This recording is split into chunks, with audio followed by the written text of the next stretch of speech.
এমন এক লোক আসবেন যিনি ইরান সহ বিভিন্ন দেশে ব্যাপক ধ্বংসযজ্ঞ চালাবে। তারপর ইমাম মাহদির আগমন হবে।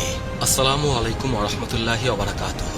ইরান সম্পর্কে 1400 বছর আগে মহানবী সাল্লাল্লাহু আলাইহি ওয়াসাল্লাম কি বলেছিলেন, এমন কিছু কি তিনি বলে গেছেন যা আজ আমরা বাস্তবে দেখতে পাচ্ছি। ইরানের সর্বোচ্চ নেতা আয়াতুল্লাহ খামেনি বলেছেন, মুসলিম উম্মার ঐক্যই আমাদের সবচেয়ে বড় শক্তি। আমরা বিভক্ত হয়ে গেলে শত্রুরা আমাদের দুর্বল করে ফেলবে।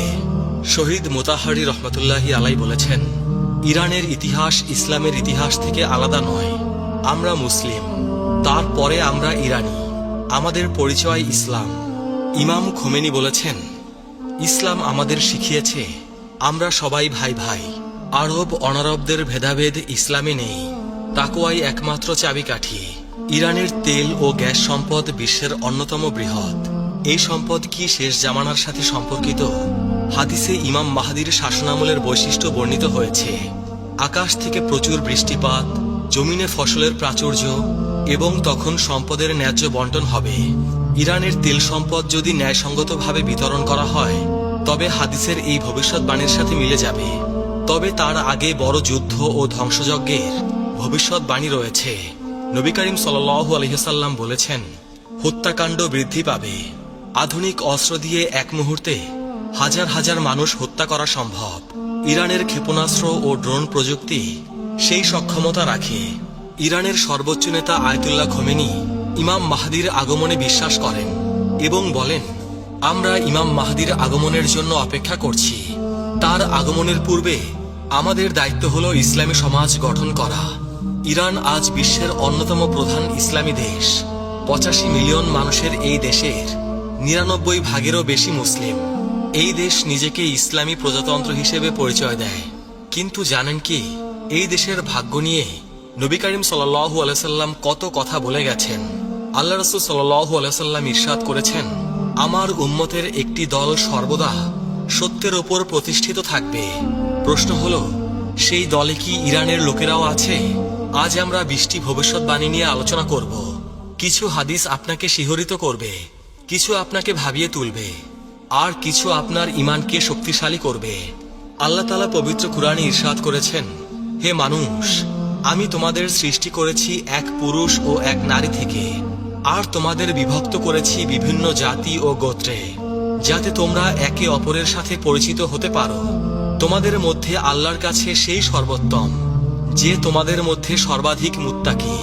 সূরা আল হুজরাত আয়াত 13। প্রথম ভবিষ্যৎবাণী, সিফাত যুদ্ধ ও ইরান, 657 খ্রিস্টাব্দ। ইসলামের ইতিহাসের এক গুরুত্বপূর্ণ অধ্যায়, সিফাত যুদ্ধ। আলী রাদিয়াল্লাহু তাআলা আনহু ও মুয়াবিয়া রাদিয়াল্লাহু তাআলা আনহুর মধ্যে এই যুদ্ধ সংগঠিত হয়। কিন্তু জানেন কি, এই যুদ্ধে ইরানীদের ভূমিকা কি ছিল? ইরান থেকে আগত সাহাবীরা, বিশেষ করে সালমান ফার্সি রাদিয়াল্লাহু তাআলা আনহুর অনুসারীরা এই যুদ্ধে আলী রাদিয়াল্লাহু তাআলা আনহুর পক্ষে লড়েছিলেন। নবী করিম সাল্লাল্লাহু আলাইহি সাল্লাম বলে গিয়েছিলেন, এমন ফিতনা আসবে যাতে বসে থাকা ব্যক্তি দাঁড়ানো ব্যক্তির চেয়ে উত্তম হবে। সহিহ বুখারী। সিফাত যুদ্ধ ছিল সেই ফিতনার অংশ। ইতিহাস বলে, ইরানি মুসলিমরা সংখ্যাগরিষ্ঠ ছিল। ইরানি মুসলিমরা ছিল আলী রাদিয়াল্লাহু তাআলা আনহুর সমর্থক। যুদ্ধের পর একদল ইরানি আলী রাদিয়াল্লাহু তাআলা আনহুর কাছে এসে বললেন, আমরা আপনার জন্য জান ও মাল কোরবান করতে প্রস্তুত। আলী রাদিয়াল্লাহু তাআলা আনহু তাদের দিকে তাকিয়ে বললেন, তোমরা সেই জাতির সন্তান যাদের সম্পর্কে মহানবী সাল্লাল্লাহু আলাইহি ওয়াসাল্লাম ভবিষ্যৎবাণী করেছিলেন। ইতিহাস সাক্ষ্য দেয়, ইরানি মুসলিমরা সবসময় সত্যের পক্ষে দাঁড়িয়েছে। 2. দ্বিতীয় ভবিষ্যৎবাণী, আধুনিক ইরানের ভবিষ্যৎ। এখন প্রশ্ন, আধুনিক ইরানের কি হবে? নবী করিম সাল্লাল্লাহু আলাইহি ওয়াসাল্লাম কি এ বিষয়ে কিছু বলে গেছেন? হয়তো সরাসরি বলেননি, কিন্তু একটি হাদিসে তিনি বলেছেন, আল্লাহ এই উম্মতের জন্য প্রতি 100 বছর পর এমন কাউকে পাঠাবেন যারা তাদের ধর্মকে সংস্কার করবে। আবু দাউদ। 1979 সালে ইরানে যে ইসলামী বিপ্লব ঘটেছিল, এই বিপ্লব কি মহানবী সাল্লাল্লাহু আলাইহি সাল্লামের সেই হাদিসের উদাহরণ? অনেক বিশ্লেষক মনে করেন, এই বিপ্লব বিশ্বব্যাপী ইসলামী জাগরণের সূচনা করেছিল। আজকের ইরান একটি ইসলামী প্রজাতন্ত্র। ইরানের সর্বোচ্চ নেতা আয়াতুল্লাহ খামেনি। ইরানের পারমাণবিক কর্মসূচি আন্তর্জাতিক বিতর্কের কেন্দ্র। নবী করিম সাল্লাল্লাহু আলাইহি সাল্লাম আরো বলেছেন, শীঘ্রই বিভিন্ন জাতি তোমাদের বিরুদ্ধে একত্রিত হবে, যেমন খাদ্যের পাত্রের দিকে খাদকরা একত্রিত হয়। আবু দাউদ। ইরানের বিরুদ্ধে পাশ্চাত্যের নিষেধাজ্ঞা, ইসরায়েলের সাথে সংঘাত, এসব কি এই হাদিসের বাস্তবায়ন? এসব সম্ভবত এই হাদিসেরই বাস্তবায়ন। তৃতীয় ভবিষ্যৎবাণী, ইরানে ইসলামের বিস্তার। নবী করিম সাল্লাল্লাহু আলাইহি সাল্লাম বলেছেন, এই দিন সেখানে পৌঁছাবে যেখানে রাত ও দিন পৌঁছায়। মুসনাদে আহমদ। ইরান ছিল সেই অন্যতম দেশ যেখানে ইসলাম দ্রুত ছড়িয়ে পড়ে।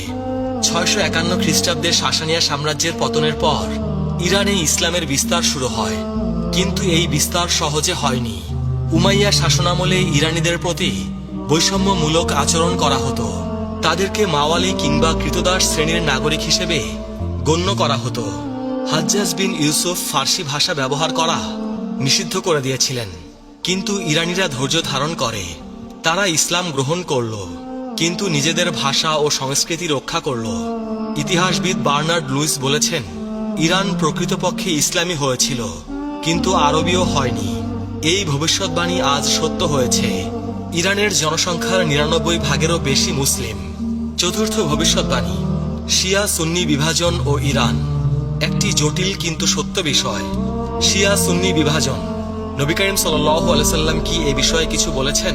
তিনি বলেছেন, তোমরা অবশ্যই তোমাদের পূর্ববর্তীদের পথ অনুসরণ করবে। সহিহ বুখারী। এবং আরেকটি হাদিসে বলেছেন, আমার উম্মত 73 ফিরকায় বিভক্ত হবে। আবু দাউদ। 16শো শতাব্দীতে সাফাবি রাজবংশ ইরানে শিয়া ইসলামকে রাষ্ট্রধর্ম হিসেবে গ্রহণ করে। এর আগে ইরানে সুন্নি ইসলামী প্রধান ছিল। আজ ইরান বিশ্বের বৃহত্তম শিয়া মুসলিম দেশ। প্রায় 90 থেকে 95% মানুষ শিয়া ইসলামের অনুসারী। এক্ষেত্রে আমাদের দৃষ্টিভঙ্গি কি হওয়া উচিত? আমরা সবাই মুসলিম, আমাদের উচিত ঐক্য অটুট রাখা। পঞ্চম ভবিষ্যৎবাণী, জান্নাতে ফার্সি ভাষাভাষী মানুষের সংখ্যা। নবী করিম সাল্লাল্লাহু আলাইহি সাল্লাম বলেছেন, 4 ব্যক্তি জান্নাতবাসীদের নেতা, আমি, আলী, হামজা ও জাফর। তিরমিজি। এই জাফর কে? কেউ বলেন জাফর তায়ার, কেউ বলেন জাফর আল সাদিক। জাফর আল সাদিকের অনুসারীদের মধ্যে বহু ফার্সি বিদ্বান ছিলেন। তার ছাত্রদের মধ্যে আবু হানিফাও ছিলেন। আরেকটি হাদিসে নবী করিম সাল্লাল্লাহু আলাইহি সাল্লাম বলেছেন, জান্নাতে প্রবেশ করবে এমন লোক যাদের হৃদয় পাখির হৃদয়ের মতো হবে। সহিহ মুসলিম। এর ব্যাখ্যায় বলা হয়েছে, তারা হবে নির্ভীক ও আল্লাহর ওপর ভরসাকারী লোক। ইরানি মুসলিমরা ইসলামের জন্য জীবন দিতে কখনোই পিছুপা হয়নি। খোরাসানের মুজাহিদ, কারবালার শহীদ, ইরান ইরাক যুদ্ধের শহীদ সবাই জান্নাতের আশায় জীবন দিয়েছেন। ষষ্ঠ ভবিষ্যৎবাণী, ফার্সি ভাষায় কুরআন তিলাওয়াত। এক ফার্সি ব্যক্তি আরবি জানতেন না। তিনি কাঁদতে কাঁদতে নবী করিম সাল্লাল্লাহু আলাইহি সাল্লামের কাছে আরজ করলেন, ইয়া রাসূলুল্লাহ, আমি আরবি বুঝি না, আমি আমার ভাষায় আল্লাহর প্রশংসা করতে চাই। নবী করিম সাল্লাল্লাহু আলাইহি সাল্লাম চুপ করে রইলেন। তখন জিবরাইল আলাইহিস সালাম এসে বললেন, আল্লাহ বলেছেন, প্রতিটি জাতি তাদের নিজস্ব ভাষায় আমার ইবাদত করতে পারে। হাদিসে এসেছে, কিয়ামতের দিন আল্লাহর কাছে সবচেয়ে প্রিয় শব্দ হলো সেই ইমামের কণ্ঠস্বর যিনি সুন্দর কণ্ঠে বলেন, আল্লাহুম্মা রব্বানা লাকাল হামদ। মুসনাদে আহমদ। ইতিহাস বলে, ইসলামের 2য় শতাব্দীতেই ফার্সি ভাষায় কুরআনের অনুবাদ ও তাফসির রচিত হতে শুরু করে। সামানি রাজবংশের সময় ফার্সি ভাষায় প্রথম পূর্ণাঙ্গ কুরআন অনুবাদ সম্পন্ন হয়। সপ্তম ভবিষ্যৎবাণী, ফার্সি বিদ্বানদের আবির্ভাব। ইমাম জাহাবি রহমতুল্লাহি আলাইহি তার তাজকিরাত আল হুফাজ গ্রন্থে 21 জন হাদিস বিশারদের তালিকা দিয়েছেন যারা ফার্সি বংশোদ্ভূত ছিলেন। তাদের মধ্যে রয়েছেন ইমাম বুখারী, ইমাম মুসলিম, ইমাম আবু দাউদ, ইমাম তিরমিজি, ইমাম নাসাই, ইমাম ইবনে মাজাহ। এছাড়াও ফিকাহ শাস্ত্রের ইমাম আবু হানিফা রহমতুল্লাহি আলাইহি ছিলেন ফার্সি বংশোদ্ভূত। বিজ্ঞান ও দর্শনের ক্ষেত্রেও ইরানিদের অবদান অনস্বীকার্য। ইবনে সিনা, আল ফারাবি, আল বিরুনি, আল খোয়ারিজমি এরা প্রত্যেকেই ছিলেন ফার্সি অধ্যুষিত অঞ্চলের অধিবাসী। ইমাম সৌদি রহমতুল্লাহি আলাইহি বলেছেন, আমাদের মনীষীদের অধিকাংশই অনারব বংশোদ্ভূত। অষ্টম ভবিষ্যৎবাণী, খোরাসান থেকে আগমন। খোরাসান প্রাচীন ইরানের একটি বিশাল প্রদেশ। বর্তমান ইরান, আফগানিস্তান, তুর্কমেনিস্তান এবং উজবেকিস্তানের কিছু অংশ নিয়ে গঠিত ছিল এই অঞ্চল। নবী করিম সাল্লাল্লাহু আলাইহি সাল্লাম ইরশাদ করেছেন, পূর্ব দিক থেকে কিছু লোক আসবে, তাদের সাথে থাকবে জান্নাত ও চাবুক, যা দিয়ে তারা মানুষকে প্রহার করবে। মুসনাদে আহমদ। এই হাদিসের ব্যাখ্যায় মুহাদ্দিসগণ বলেন, এটা খোরাসানের মুজাহিদ ও বিদ্বানদের প্রতি ইঙ্গিত। খোরাসান থেকে বহু ইসলামী ব্যক্তিত্ব এসেছেন। আর এক হাদিসে এসেছে, জান্নাতীরা উচ্চ কক্ষের অধিবাসীদের দিকে তাকাবে, যেমন তারা দূরবর্তী উজ্জ্বল তারকার দিকে তাকায়। সহিহ বুখারী। পণ্ডিতগণ বলেন, খোরাসানের বিদ্বানরা তাদের জ্ঞান ও তাকওয়ার কারণে জান্নাতে উচ্চ মর্যাদা পাবেন। খোরাসানের একটি বিখ্যাত শহর নিশাপুর। ইমাম মুসলিম, ইমাম তিরমিজি, ইমাম হাকিম নিশাপুরি সবাই এই শহরের অধিবাসী ছিলেন। নবম ভবিষ্যৎবাণী। কারবালার ঘটনা ও ইরানি শোক। 680 খ্রিস্টাব্দের কারবালার ঘটনা। ইমাম হুসাইন রাদিয়াল্লাহু তাআলা আনহু এর শাহাদাত। ইরানি মুসলিমরা এই ঘটনার পর থেকে ইমাম হুসাইন রাদিয়াল্লাহু তাআলা আনহু এর শোকে মাতম করে আসছেন। একটি হাদিসে এসেছে, হুসাইন রাদিয়াল্লাহু তাআলা আনহু এর হত্যার জন্য মুমিনদের অন্তরে এক উত্তাপ রয়েছে, যা কখনো ঠান্ডা হবে না। মুসনাদে আহমদ। এই হাদিসের বিশুদ্ধতা নিয়ে মতভেদ আছে, তবে ইতিহাস সাক্ষ্য দেয় ইরানি মুসলিমরা কারবালার ঘটনাকে কেন্দ্র করে গভীর আবেগ পোষণ করে। প্রতি বছর মহররম মাসে ইরানের আশুরা দিবসের মিছিল বিশ্ববিখ্যাত। সাফাবি রাজবংশ ক্ষমতায় আসার পর তারা ইরানের শিয়া ইসলামকে প্রাতিষ্ঠানিক রূপ দেয় এবং আশুরা পালনকে উৎসাহিত করে। দশম ভবিষ্যৎবাণী। ইমান যদি থুরাইয়া তারকায় থাকত। একবার এক ব্যক্তি ইমাম আবু হানিফা রহমতুল্লাহি আলাইকে জিজ্ঞেস করলেন, আপনার বংশ কোথায়? ইমাম আবু হানিফা রহমতুল্লাহি আলাই কিছুক্ষণ চুপ করে রইলেন। তারপর বললেন, আমি সেই জাতির সন্তান যাদের সম্পর্কে রাসূল পাক সাল্লাল্লাহু আলাইহি সাল্লাম ভবিষ্যৎবাণী করেছিলেন। হযরত আবু হুরায়রা রাদিয়াল্লাহু তাআলা আনহু বর্ণনা করেছেন, আমরা নবী করিম সাল্লাল্লাহু আলাইহি সাল্লামের কাছে বসা ছিলাম। তখন তার উপর সূরা জুমুয়া নাজিল হলো। যখন তিনি আয়াত তিলাওয়াত করলেন, আর অন্যদের জন্য, তাদের মধ্যে যারা এখনো তাদের সাথে মিলিত হয়নি। আমি জিজ্ঞেস করলাম, ইয়া রাসূলুল্লাহ, এই অন্যরা কারা? মহানবী সাল্লাল্লাহু আলাইহি সাল্লাম উত্তর দিলেন না। আমি 3 বার প্রশ্ন করলাম। তখন আমাদের মাঝে সালমান ফার্সি রাদিয়াল্লাহু তাআলা আনহু ছিলেন। রাসূল পাক সাল্লাল্লাহু আলাইহি সাল্লাম তার হাত সালমানের ওপর রাখলেন এবং বললেন, যদি ঈমান থুরাইয়া তারকায়ও থাকত, তাহলে পারস্যের অধিবাসীদের মধ্য থেকে কিছু মানুষ সেই ঈমান অর্জন করত। সহিহ মুসলিম। হাদিস নং 2546। ইমাম কুরতুবী রহমাতুল্লাহি আলাই বলেছেন, এই হাদিস ফার্সি জাতির মর্যাদার স্পষ্ট প্রমাণ। নবী করিম সাল্লাল্লাহু আলাইহি সাল্লাম ভবিষ্যৎবাণী করেছেন যে এই জাতি ইসলামী জ্ঞানের চূড়ায় পৌঁছাবে। 11তম ভবিষ্যৎবাণী। সালমান ফার্সি রাদিয়াল্লাহু তাআলা আনহু এর মর্যাদা। সালমান ফার্সি রাদিয়াল্লাহু তাআলা আনহু ইসলামের প্রথম ইরানি মুসলিম। তার জীবনী অত্যন্ত অনুপ্রেরণাদায়ক। তিনি ইরানের একটি সম্ভ্রান্ত পরিবারে জন্মগ্রহণ করেছিলেন। সত্যের সন্ধানে নিজ দেশ ছেড়ে প্রথমে সিরিয়া, তারপরে আরবে পৌঁছান এবং অবশেষে মদিনায় এসে ইসলাম গ্রহণ করেন। নবী করিম সাল্লাল্লাহু আলাইহি সাল্লাম তাকে অত্যন্ত ভালোবাসতেন এবং বলেছিলেন, সালমান আমাদের আহলে বাইতের অন্তর্ভুক্ত। মুসনাদে আহমদ। সালমান রাদিয়াল্লাহু তাআলা আনহু এর মাধ্যমেই পারস্য সম্পর্কে নবী করিম সাল্লাল্লাহু আলাইহি সাল্লামের প্রথম ভবিষ্যৎবাণী প্রকাশ পায়। তার হাত ধরে বহু ইরানি ইসলামের ছায়ায় এসেছিলেন। ভবিষ্যৎবাণী 12। সূরা জুমুয়ার আয়াত ও ফার্সিদের আগমন। সূরা জুমুয়ায় আল্লাহ পাক ইরশাদ করেছেন, তিনি উম্মীদের মাঝে তাদের মধ্য থেকে একজন রাসূল পাঠিয়েছেন, যিনি তাদের মাঝে তার আয়াত তিলাওয়াত করেন, তাদের পবিত্র করেন এবং তাদের কিতাব ও হিকমত শিক্ষা দেন, যদিও তারা আগে স্পষ্ট বিভ্রান্তিতে ছিল। আর অন্যদের জন্যও পাঠিয়েছেন, তাদের মধ্যে যারা এখনো তাদের সাথে মিলিত হয়নি। আর তিনি পরাক্রমশালী, প্রজ্ঞাময়। সূরা আল জুমুয়া আয়াত 2 থেকে 3। এই আয়াত নাজিলের পর সাহাবীরা জিজ্ঞেস করলেন, এই অন্যরা কারা? রাসূল পাক সাল্লাল্লাহু আলাইহি সাল্লাম সালমান ফার্সির দিকে ইশারা করে বললেন, যদি ঈমান থুরাইয়া তারকায়ও থাকত, তবে এই লোকেরা তা অর্জন করত। ইমাম তাবারি রহমতুল্লাহি আলাই বলেন, এই অন্যরা বলতে সমস্ত অনারবকে বোঝানো হয়েছে, অর্থাৎ যারা আরব নয়, বিশেষ করে ফার্সিদের। 13তম ভবিষ্যৎবাণী। খোরাসান থেকে কালো পতাকা। এবার আমরা শেষ সময়ের আলামত নিয়ে আলোচনা করব। নবী করিম সাল্লাল্লাহু আলাইহি সাল্লাম ইরশাদ করেছেন, খোরাসান থেকে কালো পতাকা বের হবে, তোমরা সাহায্য প্রাপ্ত হবে, এদের সাহায্য ফিরিয়ে দেওয়া হবে না। মুসনাদে আহমদ।